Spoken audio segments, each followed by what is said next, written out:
폭설에 무너진 축사 복구 작업도 한창입니다. 네, 어제 YTN이 전해드린 경기 화성 축사 붕괴 현장에 저희 취재 기자가 나가 있습니다. 자세한 사항 알아보겠습니다. 표정호 기자.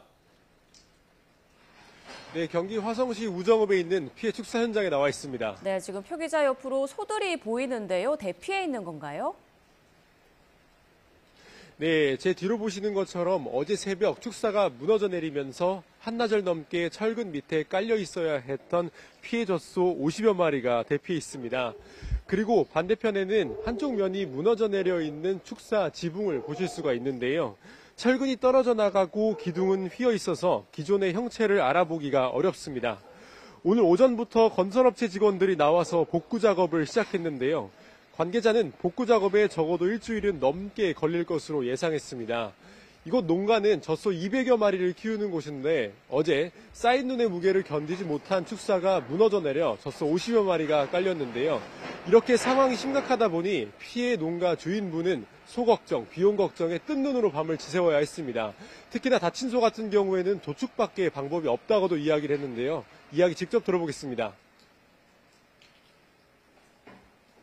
어저께 밤에 한 11시 반까지 작업을 했어요. 아픈 애들은 이제 주사 놓고, 영양제 놓고, 칼슘제 놓고 이래가지고 좀 했는데, 그래도 오늘 5마리 정도는 나가야 될 것 같아요.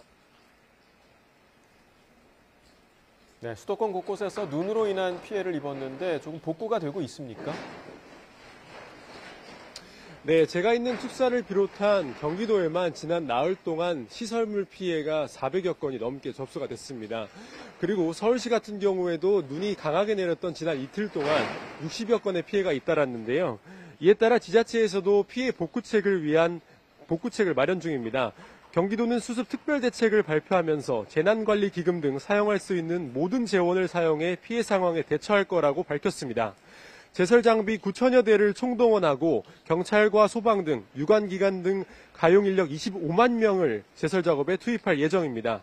다만 소상공인이나 자영업자들에 대한 지원 방안이 아직 구체적으로 나오지 않아서 이곳 농장주를 포함해 피해를 본 시민들이 일상으로 돌아가는 데까지 상당한 시간이 걸릴 것으로 보입니다. 또 폭설은 그쳤지만 낮은 기온으로 눈이 얼어 발생하는 추가 피해까지 주의하셔야겠습니다. 지금까지 경기 화성시 우정읍에서 YTN 표정호입니다.